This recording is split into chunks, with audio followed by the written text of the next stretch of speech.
The relationship between Albus Dumbledore and Severus Snape is frequently romanticized by fans, cultural commentators, and even the cinematic adaptations of the Harry Potter series as an emblem of profound, mutual solidarity and deep trust.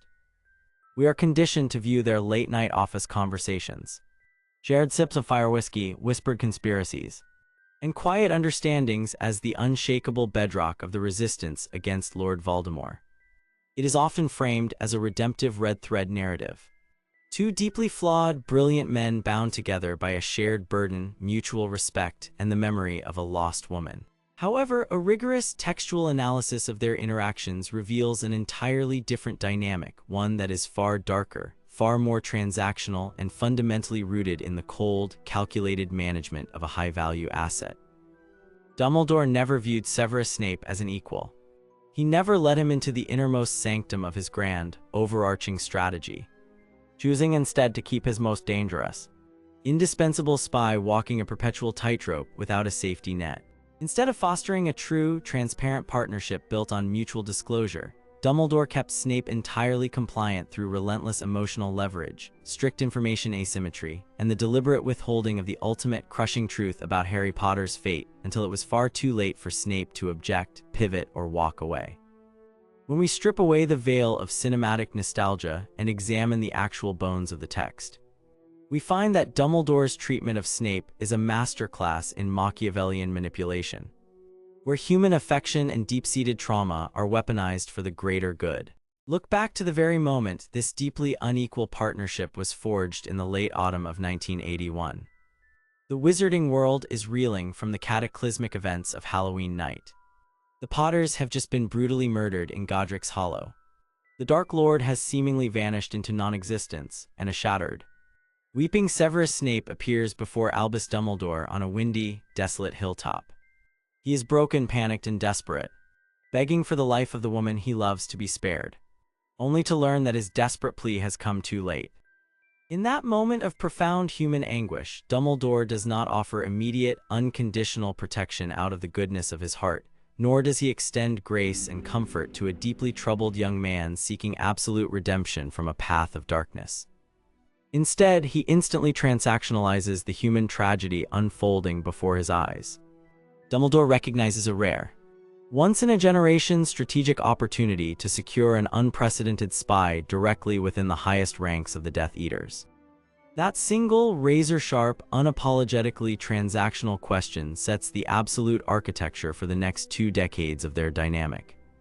Snape, stripped of his anchor, his future, and his sanity, trades his very soul, his safety, his public reputation, and his remaining humanity to protect Lily's memory.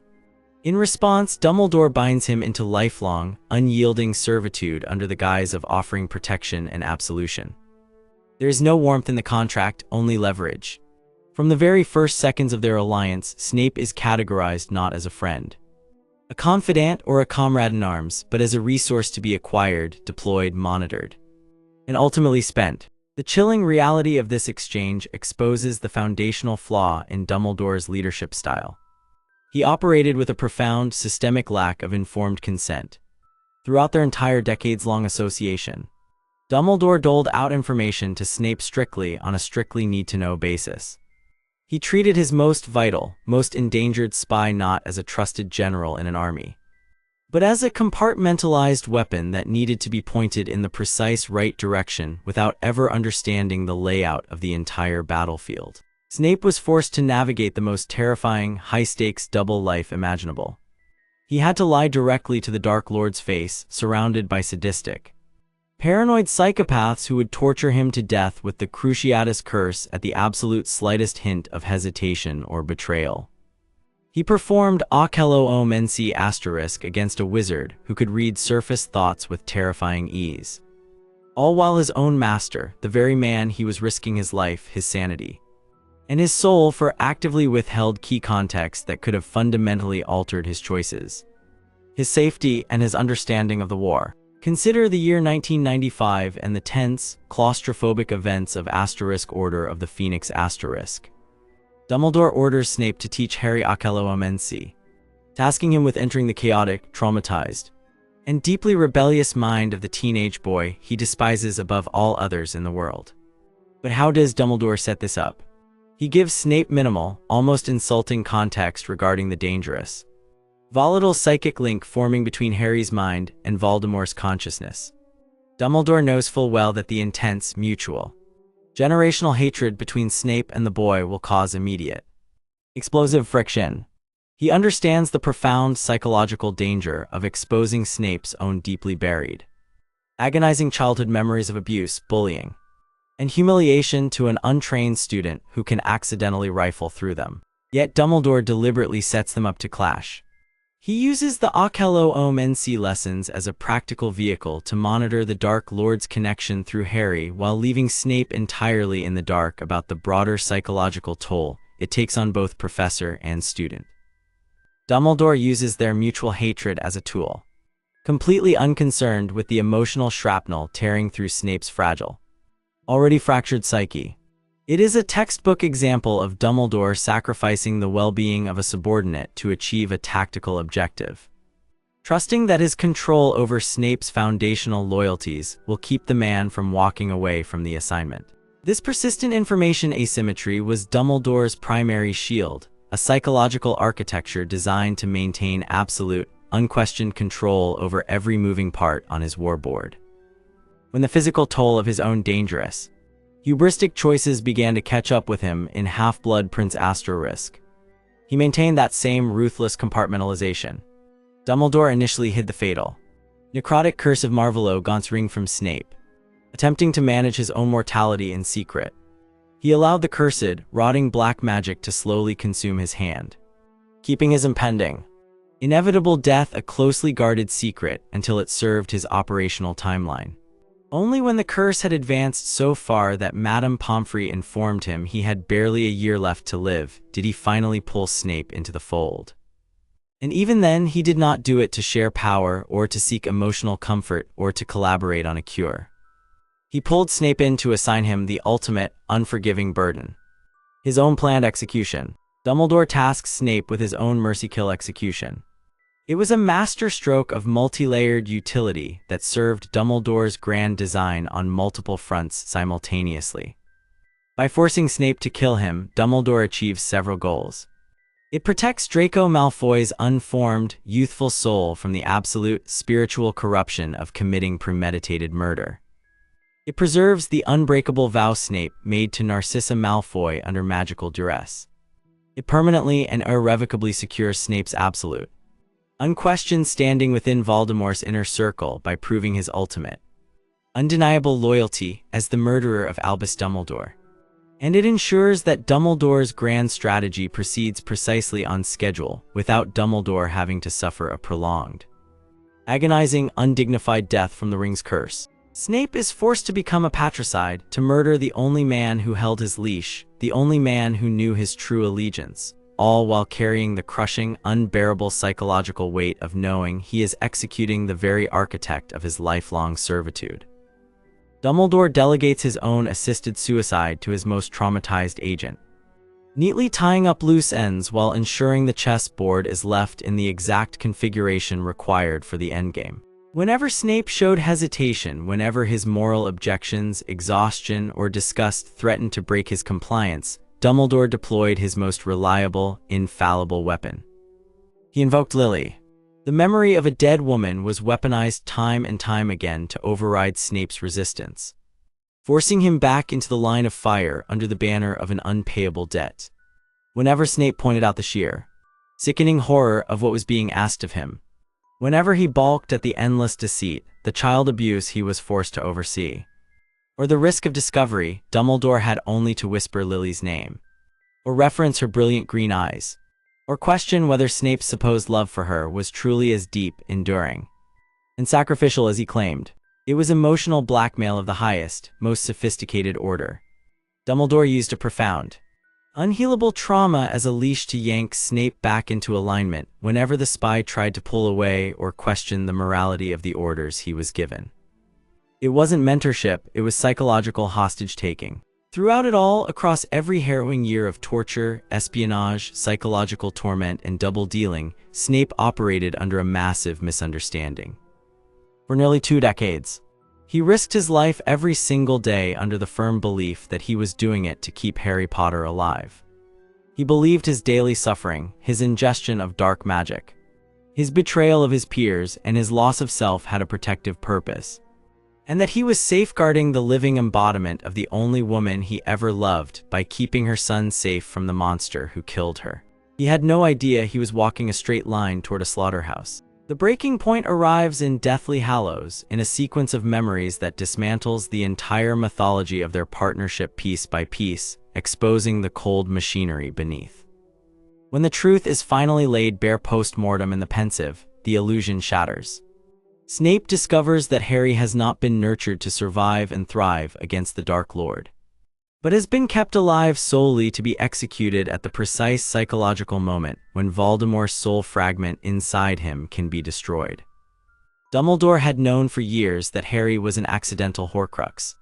He knew that for the plan to succeed, Harry would eventually have to walk willingly to his own death, and that Dumbledore himself had arranged it so the boy would be led like a lamb to the slaughter. Snape's reaction is not quiet acceptance, nor is it the stoic compliance Dumbledore had enjoyed for 20 years. It is a scream of absolute, incandescent betrayal that cuts through the idealized mythos of their alliance. That outcry is the ultimate verdict on Dumbledore's leadership style and the true nature of their dynamic. For all of Dumbledore's grand speeches about love being the greatest magic of all, his actual application of it was utterly ruthless, clinical, and detached. He loved his chess pieces, he appreciated their utility, and he understood their emotional motivations. But he was always willing to sacrifice them the moment the board required it. Snape was never a partner in the fight against Voldemort, and he was never an equal sitting at the table sharing in the strategy or questioning the ethics of the war. He was a brilliantly managed, emotionally exploited instrument kept in the dark, driven by a ghost, manipulated by his deepest grief, and ultimately discarded at the exact moment his utility had run its course. To understand the gravity of this dynamic, you have to look back at how their alliance actually formed. When Snape defected in the late autumn of 1981, he was not joining a righteous crusade out of a newly found moral clarity. He was crawling on his knees to the only wizard powerful enough to offer him protection from both the fallout of the Dark Lord's collapse and the wrath of the surviving Aurors. Snape had spent his youth diving into the dark arts, branding his forearm with the Dark Mark, and eagerly serving a terrorist regime because it offered him status, power, and a sense of belonging that he had been denied throughout a miserable, abusive childhood in Spinner's End. It was only when Voldemort targeted the specific woman Snape obsessed over, Lily Evans, that his loyalties fractured. He did not care about the Muggleborns being slaughtered, the families being ripped apart, or the terror gripping the magical community. He cared exclusively about Lily. When Dumbledore looked down at the weeping, shattered Death Eater on that windy hilltop, he saw a man entirely devoid of leverage. Dumbledore did not offer sanctuary freely. He demanded an immediate, lifelong mortgage on Snape's autonomy. "And what will you give me in return, Severus?" This was not a request for assistance. It was the acquisition of property. By tying Snape's redemption directly to the eternal protection of a child, he would inevitably grow to resent. Dumbledore engineered a perpetual motion machine of guilt and obligation.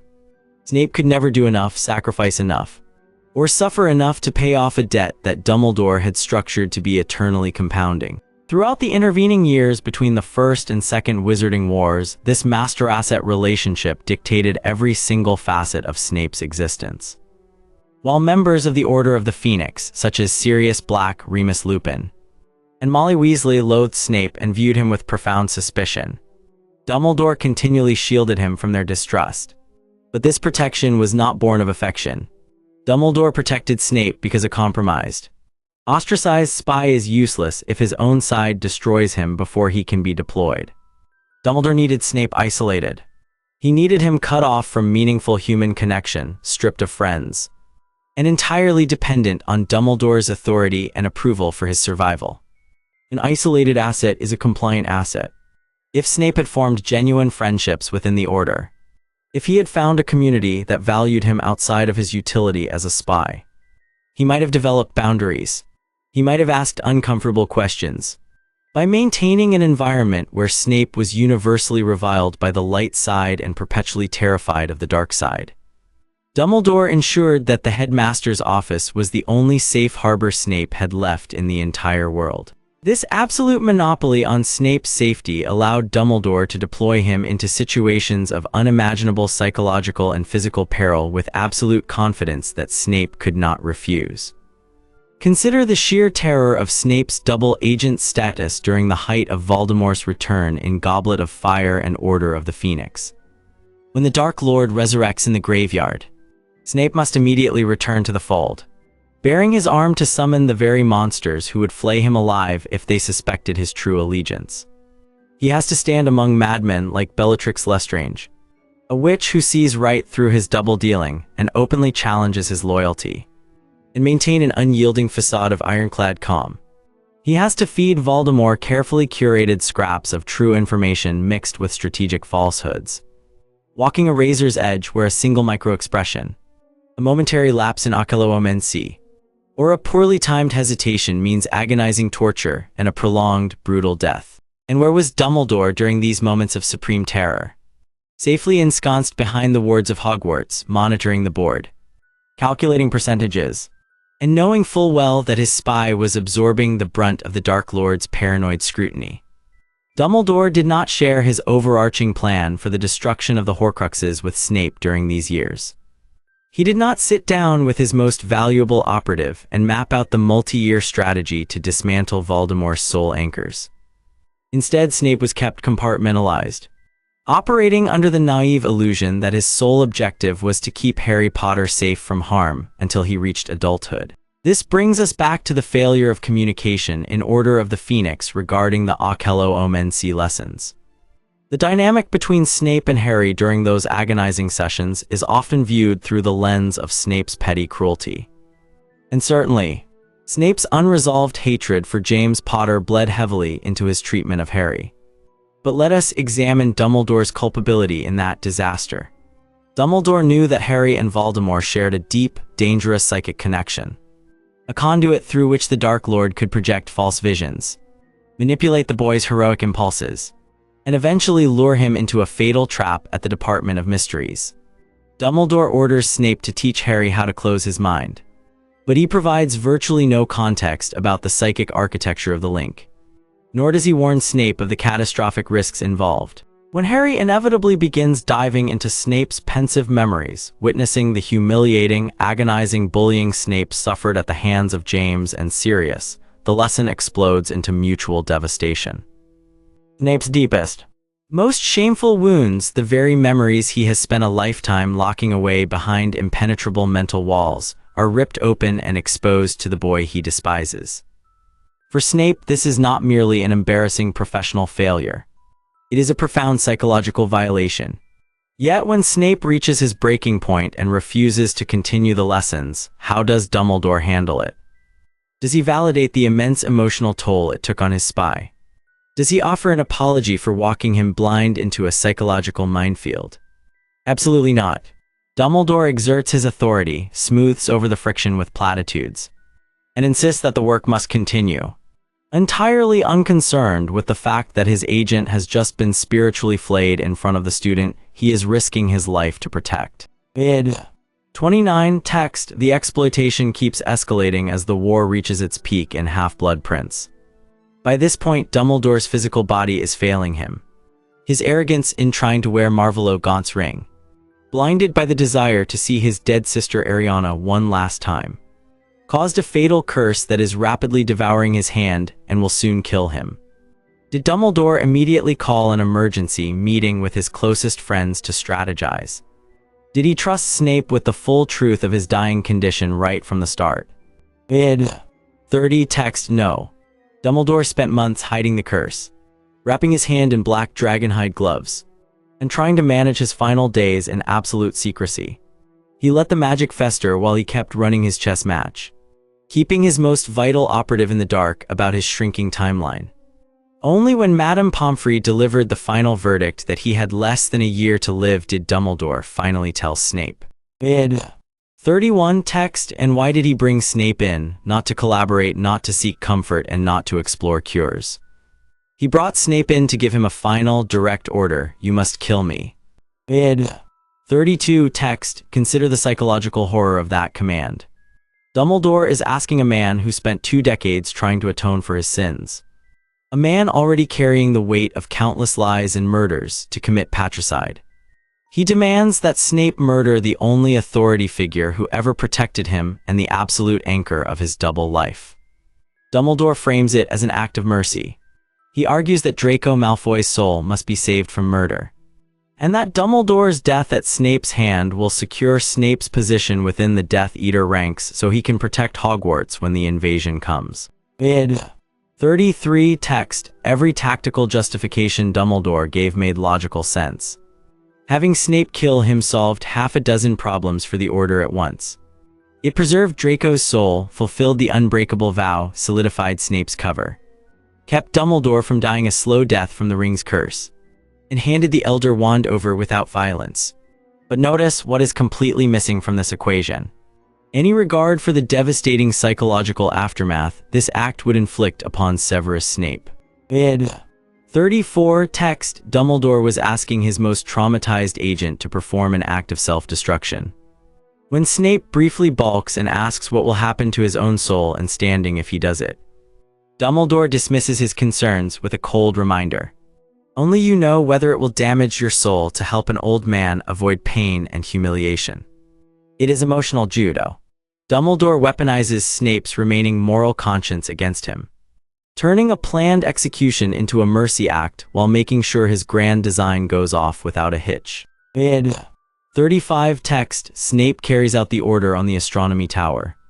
He points his wand at the man who commanded his life, casts the killing curse, and watches Albus Dumbledore fall from the ramparts. In that instant, Snape becomes a pariah to both sides. To the Order of the Phoenix, he is an unforgivable traitor who murdered their leader. To the Death Eaters, he is suddenly elevated to the inner circle of the Dark Lord, forced to sit beside a genocidal maniac while managing the terror of running Hogwarts under the crows. He is utterly alone. He has no confidants and no refuge. The man who ordered him to commit this atrocity is dead, leaving Snape to navigate the rest of the war entirely on his own, sustained only by the memory of a dead woman's green eyes. Id. 36 text, and what was the grand purpose of this suffering?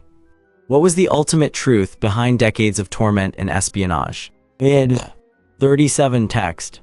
The answer, revealed in the final memories of the prince's tale, destroys the last remnants of the Dumbledore-Snape myth. Snape discovers that his life's work, every sleepless night, every torturous encounter with Voldemort, and every lie told, was built upon a monstrous deception.